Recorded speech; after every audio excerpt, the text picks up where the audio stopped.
जय श्री कृष्णा दोस्तों। मैं संदीप बघेल आप सभी का मेरे YouTube channel maths by Sandeep में हार्दिक स्वागत करता हूं। आज हम आपको नंबर सिस्टम पर आधारित एक कॉन्सेप्ट बताएंगे। कॉन्सेप्ट को हम एक सवाल के जरिए समझेंगे। सवाल क्या है, यदि a/3 बराबर b/4 बराबर c/7 हो तो a + b + c upon c का मान क्या होगा। इसमें हमें क्या है कि हमें ये डाटा दिया कि a/3 बराबर b/4 बराबर c/7 दिया है। ये तीनों आपस में बराबर दिए हैं और तब हमें ये वाले इसका वैल्यू पूछा है कि इसकी वैल्यू क्या होगी। तो हम जानते हैं कि a/3 बराबर b/4 और बराबर c/7 क्वेश्चन में दिया है। तो जब ये तीनों आपस में एक दूसरे के बराबर है तो इनको हमने मान लो k के बराबर मान लिया। किसके बराबर? k कोई एक कांस्टेंट ले लिया, कोई हमने नियतांक ले लिया, इसको k के बराबर मान लिया।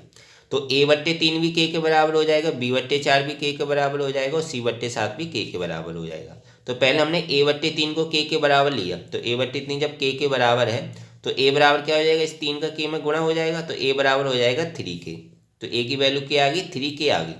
अब ऐसे b/4 को हम ले लिए k के बराबर। तो b/4 को हमने k के बराबर लिया तो इस 4 का k में गुणा हो जाएगा तो b बराबर क्या आ जाएगा, 4k। तो b की वैल्यू आ गई 4k।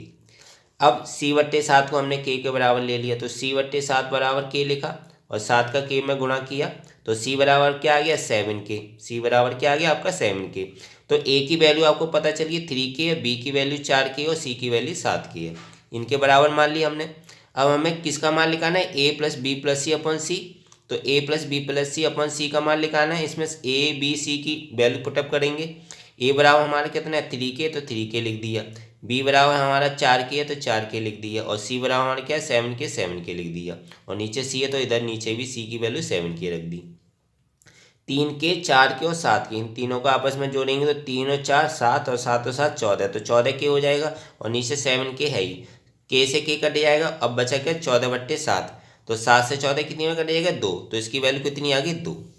तो ये सिंपल क्वेश्चन था। बस कभी भी इस तरीके के ऐसे डाटा दिए हो ना कि ये तीनों आपस में बराबर, तो किसी एक कोई एक नंबर मान लो। हमने के की जगह कुछ भी मान सकते, के की जगह एक भी मान सकते थे हम। अगर के की जगह एक मानते तो ए बराबर कितना हो जाता, 3 हो जाता, बी बराबर 4 हो जाता, सी बराबर 7 हो जाता। क्योंकि के की जगह हमने एक माना। के की जगह कुछ भी मान सकते, एक्स वाई जेड, जो जो भी आपको मानना है कुछ भी मान सकते, क्योंकि ये तीनों आपस में बराबर है। जब ये तीनों आपस में बराबर है तो किसी एक ऐसी संख्या ले ली थी उसके बराबर हम इसको मान लेते हैं कि ये तीनों इसके बराबर है। तो जब ये तीनों इसके बराबर तो एक एक को इसके बराबर मान लेते हो, फिर इसमें उसकी वैल्यू निकाल लेते हैं। ए की निकाल ली, इसे बी की निकाल ली, सी की निकाल ली। फिर उससे रिलेटेड ही क्वेश्चन में पूछेगा कि फिर वो पूछ लेगा, जैसे ए बी सी की आपकी वैल्यू निकल गई तो ए बी सी में कुछ भी पूछ सकता है। अब वो इसमें ऐसे भी पूछ सकता था a + b अपॉन सी की वैल्यू क्या होगी, या a + b + 2c भी लिख सकता है इसको। तो 2c अपॉन सी की वैल्यू क्या होगी, सी की जगह b भी लिख सकता था। तो कुछ भी आपको अब पूछे तो आपको तीनों की वैल्यू पता चली, ये ए की भी पता चली, बी की भी और सी की। तो आपको कुछ भी आप क्वेश्चन में पूछे तो आप इसमें लिखा सकते हैं आसानी से। तो काफ़ी इजी क्वेश्चन था। ये वाला क्वेश्चन यूपी टेट वाले एग्जाम में आया है। तो दोस्तों आशा करता हूँ आपको ये वीडियो अच्छा लगा होगा। अगर वीडियो अच्छा लगा है तो लाइक करना बिल्कुल मत भूलें।